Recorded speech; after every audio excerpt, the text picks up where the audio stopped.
Buenas noches, cuenteros. Hoy les traigo un relato estremecedor que compartió un suscriptor. Una experiencia que lo marcó de por vida y que después de más de 10 años sigue contando con la misma claridad, como si lo hubiera vivido ayer. Lo más inquietante es que no vivió aquello solo. Su novia de aquel entonces también lo presenció, y ambos coinciden en cada detalle.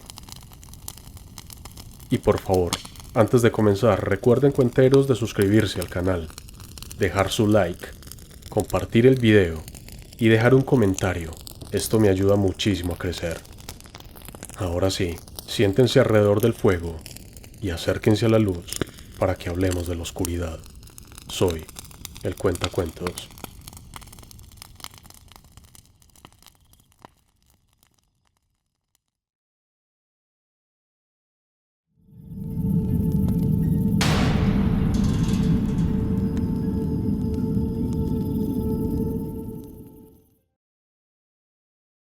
Esferas de luz, escrito por Ulrichs.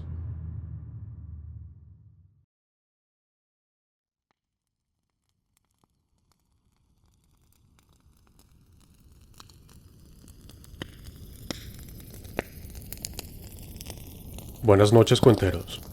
Hoy quiero contarles una historia que me compartió un suscriptor y que él asegura ha sido la experiencia paranormal más aterradora que ha vivido. Lo más extraño es que no solo le pasó a él, sino también a su novia en aquel entonces. Y ambos recuerdan cada detalle. Lo curioso es que cuando ella la cuenta lo hace exactamente igual, sin cambiar ni una sola cosa. Y eso para mí le da aún más credibilidad. Ya han pasado más de 10 años desde aquella noche, pero los dos juran que lo que ocurrió sigue tan fresco en su memoria como si hubiera sido ayer. Hola, mi nombre es Tomás, y esta historia le sucedió a mi hermano. Todo comenzó una vez en la que la novia de mi hermano le comentó que tenía una tía en una vereda, un lugar rural al que hacía mucho no iba. Ella le había mencionado varias veces que podían ir a visitarla cuando quisieran, y en ese momento a mi hermano le pareció una buena idea. En ese entonces estaba bastante cansado de la rutina en la ciudad, y pensó que unos días en el campo serían perfectos para descansar y desconectarse del estrés. Se organizaron, y la semana siguiente emprendieron el viaje. El trayecto fue largo. La carretera se iba volviendo cada vez más estrecha, rodeada de montañas y vegetación espesa. El aire se sentía diferente, mucho más limpio, pero al mismo tiempo el silencio del lugar transmitía una especie de calma inquietante, como si uno supiera que al caer la noche ese mismo silencio podría volverse sofocante. Cuando llegaron fueron recibidos por la tía, una mujer de unos 60 años, de mirada penetrante y un gesto serio que no cambiaba fácilmente. Mi hermano me decía que esperaba una bienvenida más cálida, quizás un café, un pan, o al menos unas palabras afectuosas, pero lo primero que hizo aquella mujer después de saludarlos fue preguntarle si querían ver unas fotos. Eso los desconcertó. Apenas llevaban 5 minutos en la casa y en vez de ofrecerles algo para refrescarse, ella insistía en mostrarles un álbum. Aceptaron. Nunca imaginaron que en ese instante estaba comenzando su experiencia paranormal. Aquel álbum era viejo, con las esquinas desgastadas y el olor característico del papel guardado durante años. La mayoría de las fotos eran de un primo de la novia de mi hermano, un muchacho que había fallecido hacía mucho tiempo. Había retratos de él. La mayoría de las fotos eran del primo de la novia de mi hermano, o sea, del hijo de la tía, un muchacho que había fallecido hacía tiempo. Había retratos de él en su niñez, en su adolescencia, jugando, trabajando, escenas cotidianas que parecían normales. Pero poco a poco entre las páginas empezaron a aparecer otras imágenes perturbadoras. Fotografías del primo muerto en su ataúd, tomadas durante su funeral. No eran una o dos, habían varias, de diferentes ángulos, como si alguien se hubiera dedicado a registrar cada detalle de aquel momento. Eso los dejó en silencio, con una incomodidad difícil de disimular. Más tarde, la novia de mi hermano le explicó a aquel primo que había sido muy querido en la familia, y que por eso tenían tantas fotos de él, tanto en vida como después de su muerte. De hecho, en la casa se notaba.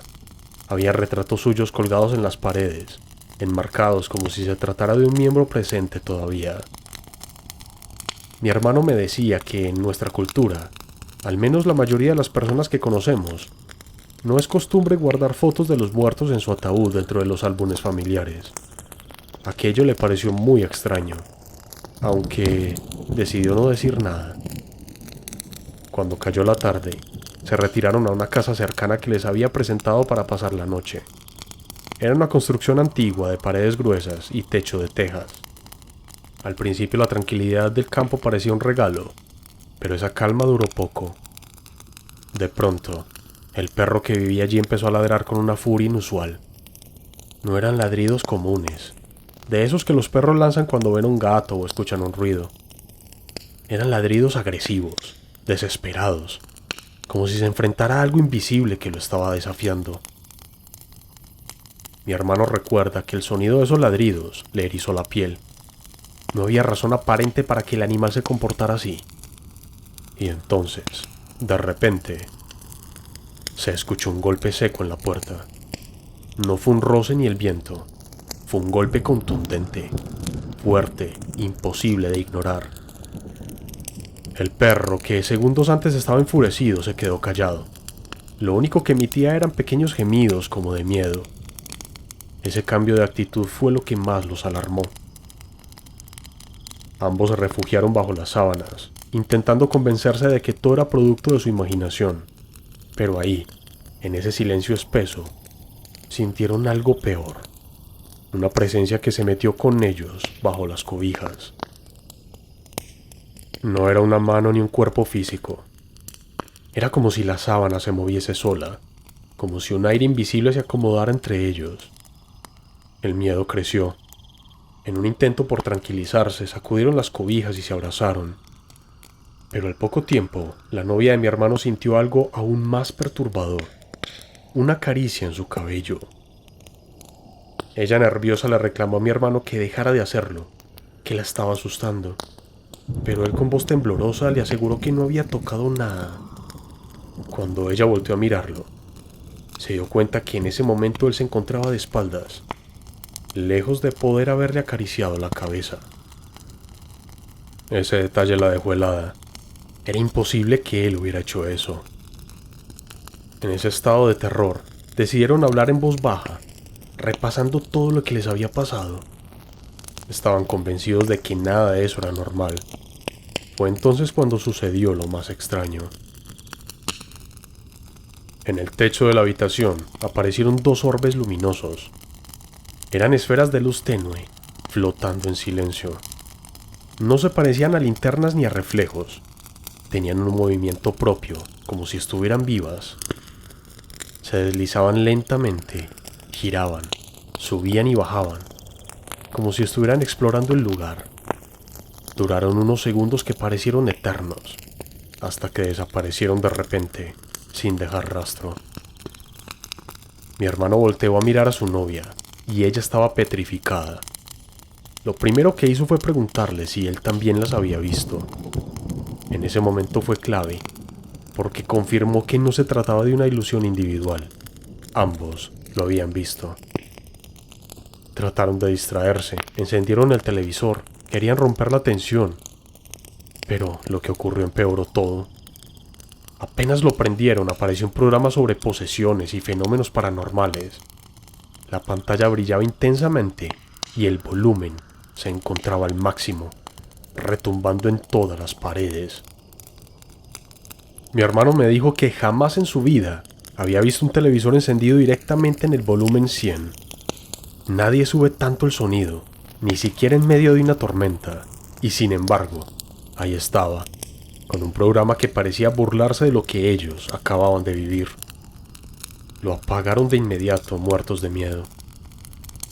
Desesperados intentaron llamar al primo de ella, hermano del fallecido, para pedirle que los dejara pasar la noche en su casa, pero el celular no tenía señal. Se encontraban incomunicados en medio del campo, rodeados de oscuridad y silencio. La única opción era quedarse ahí.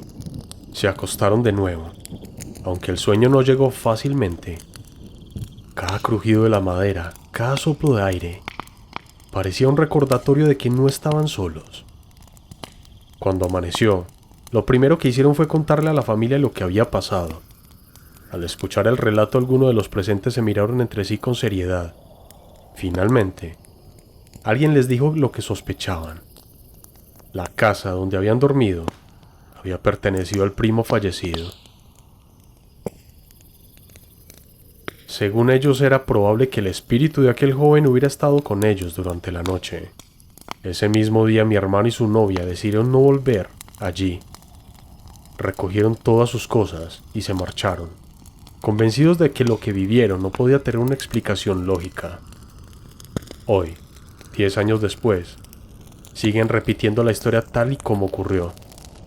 Ambos coinciden en cada detalle: los golpes en la puerta, el perro aterrado, la presencia bajo las sábanas, las caricias en el cabello, las esferas luminosas, el televisor a todo volumen y la total incomunicación.